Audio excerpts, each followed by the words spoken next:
You know that moment when your whole life feels steady, almost quiet, staring at the wall between our houses like it's a lie I can't keep believing. I'm Alex, the Tito, the guy who moved into this suburban cul-de-sac for the peace and never bothered anyone. The kind of place where days blend soft and predictable, no surprises to rattle the calm I worked so hard to build after everything fell apart before. Until the married woman next door turned my ordinary existence into something I can't confess to anyone but you. Something that sits heavy in my chest and won't let go, even when the lights are out and the neighborhood is silent. I had my routine down cold work from home, the steady glow of my screen keeping me anchored while the world outside stayed at a safe distance. Morning runs that stretched my legs and cleared the fog, pavement steady underfoot, the early light filtering through trees like a promise of another uneventful day. Evenings with a beer on the porch, the can cold and familiar in my grip as I watched the neighborhood settle, doors closing, voices fading into the hush. No drama, no complications. Just the kind of quiet most people dream about after a messy breakup that left me picking up pieces I thought were lost for good. I told myself I was finally content, that this was the life I needed, the one where nothing pulled too hard or hurt too deep. The ache had dulled, replaced by this comfortable stillness I clung to like a lifeline. Or at least that's what I kept repeating to the empty rooms. Then Emily moved in 6 months ago with her husband, their moving truck rumbling down the street on a day that started like any other. Every time I saw her wave from her driveway, that bright, easy lift of her arm across the way, my peace started cracking like thin ice on a pond in early spring. It was subtle at first, just an neighborly hello that carried on the breeze, but something in how she did it. The way her hand lingered in the air a second longer than it needed to, made the quiet feel different, less like peace and more like waiting for the next breath. She was the married woman next door, Emily, 38, elegant with a grace that turned heads without trying, always in those soft sundresses that caught the light and swayed gently with her steps, fabric brushing her skin in a way that drew the eye despite myself. Her husband traveled constantly for work, those suitcases wheeling out to the Carta often, leaving her alone in that big house with its empty echoes and wide open spaces. I told myself she was just the friendly neighbor who brought over fresh-baked cookies on a Tuesday afternoon, the plate still warm when she handed it over the fence, her fingers brushing the wood near where mine rested for the briefest moment.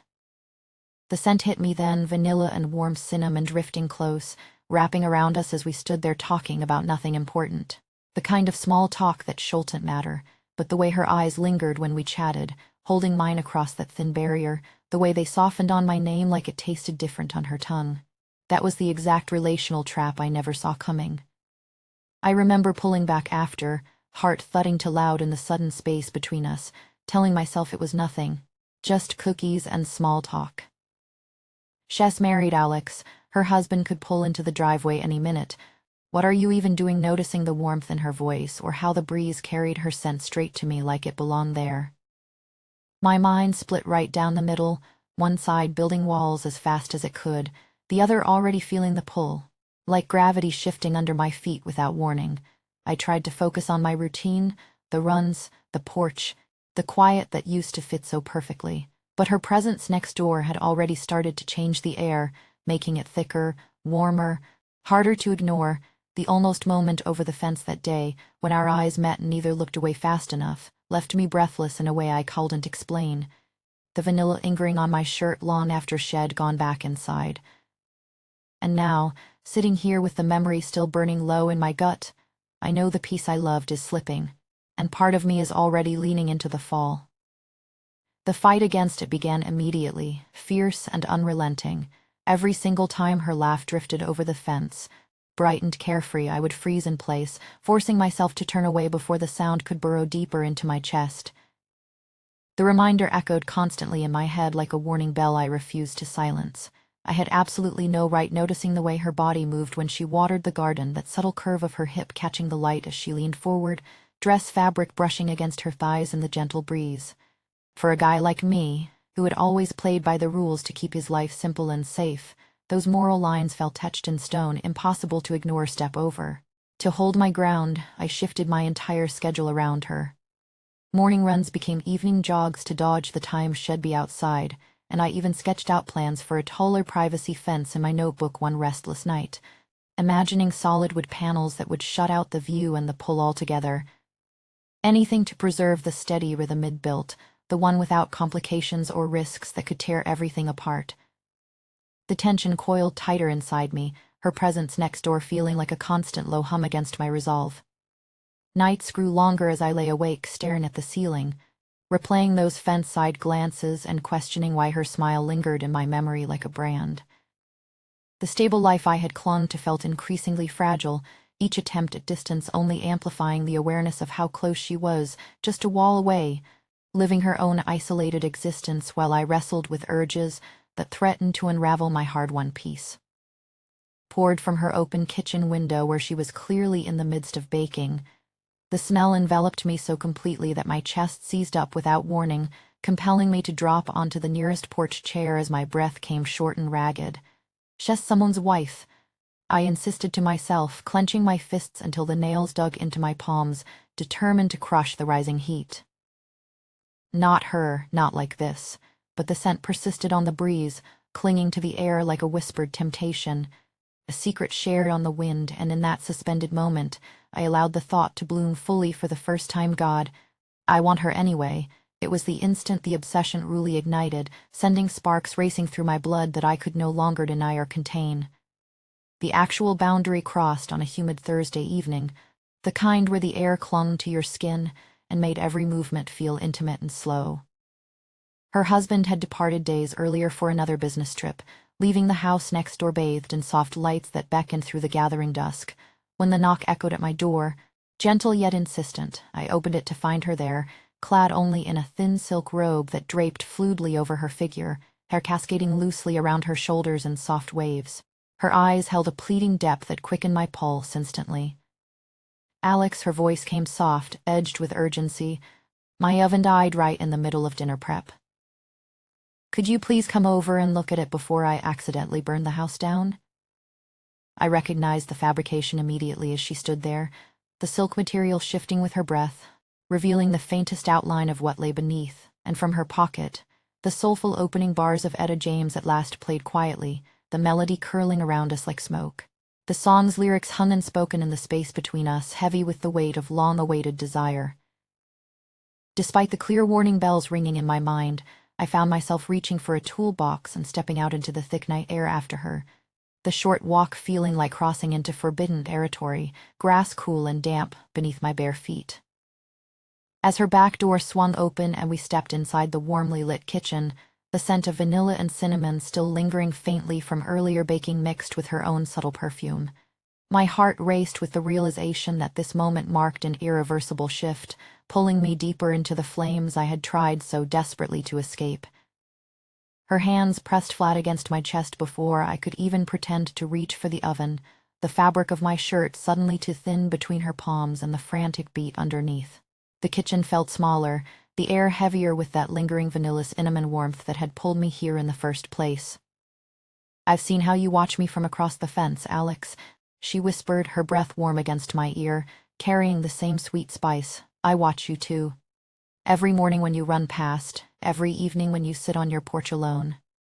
My mind screamed to pull away, to remember the wedding band glinting on her finger under the soft light, the husband whose plane had carried him miles away but whose shadow still filled this house.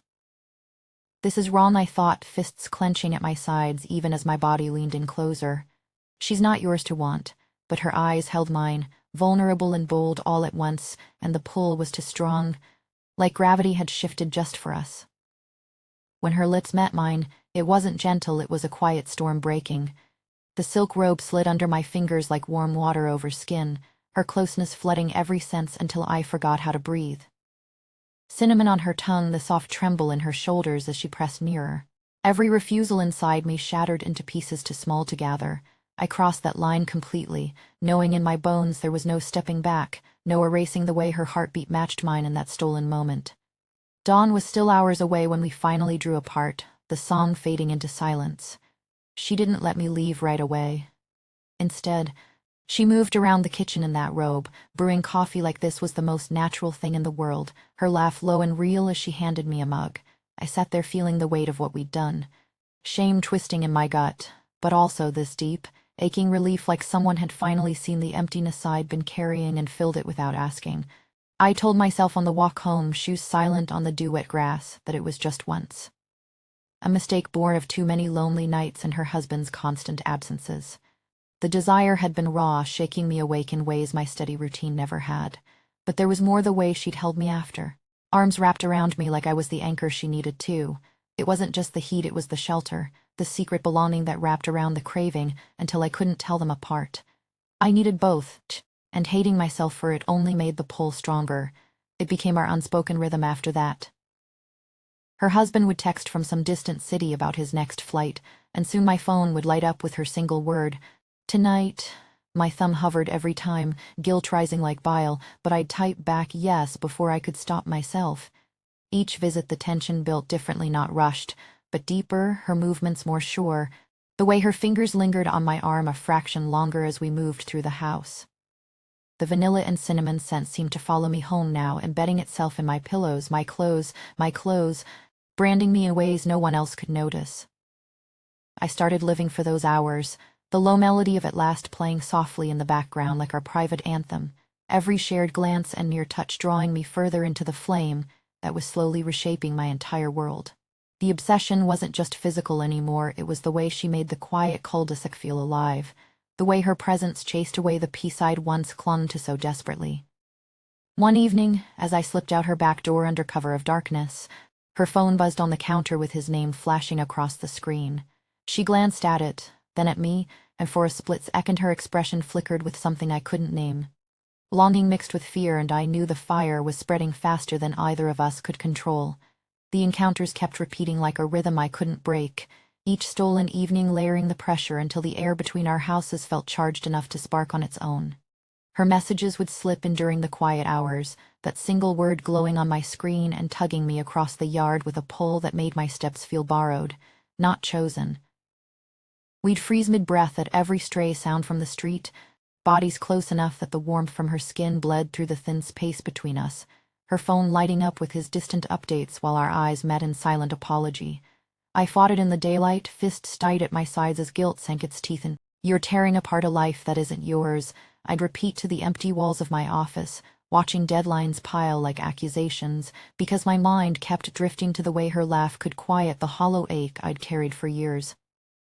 Neighbors' glances lingered longer now when my car sat idle too often, their casual waves carrying questions I couldn't answer, and my own routines cracked under the weight until even simple tasks felt like walking through fog. Yet the moment her door eased open and that faint vanilla cinnamon and rifted out to meet me, the internal storm would quiet, replaced by the trembling need to be near her again, to feel seen in the way only she could manage without words. It all shattered last Tuesday without a single warning. We were wrapped in that familiar nearness, the room humming softly with our private melody when headlights swept the driveway far too soon. "His flight canceled," she breathed, panic threading through her voice as we moved in hushed desperation, me slipping into the closet still carrying her warmth on my clothes like invisible evidence. I stood there in the dark, barely drawing air, listening to the front door click open and his tired footsteps cross the floor, the low sound of him greeting her with a kiss that landed heavy in my chest. Every second stretched thin, my heart hammering against my ribs while shame twisted tighter, until she finally eased the door open and pulled me out with hands that wouldn't stop trembling. "I've missed my period," she whispered then, the words falling soft but heavy enough to change everything they touched. The truth settled cold and final in the space between us, this no longer just hidden hours but something alive and dangerous, consequences I couldn't pretend away anymore, mine to carry whether I wanted them or not. Now I'm here in the stillness of my own house, the faint trace of vanilla and cinnamon still clinging to this shirt as I type, staring at the wall that separates us like it's daring me to cross again. I could choose the quiet I once built, slip back into those empty evenings and let the cul-de-sac settle around me untouched. Or I could answer the next soft invitation, feed this ache one more time and watch the rest of my careful life catch light. The memory of her breath so close, the way everything hovered on the edge before tipping, won't loosen its hold. So tell me if you were standing here with the same weight on your chest and her refusing to fade. Would you reach for the safety you lost or let it all burn for one more night in her arms? I'm still deciding, and the not knowing sits like a quiet storm that never quite breaks.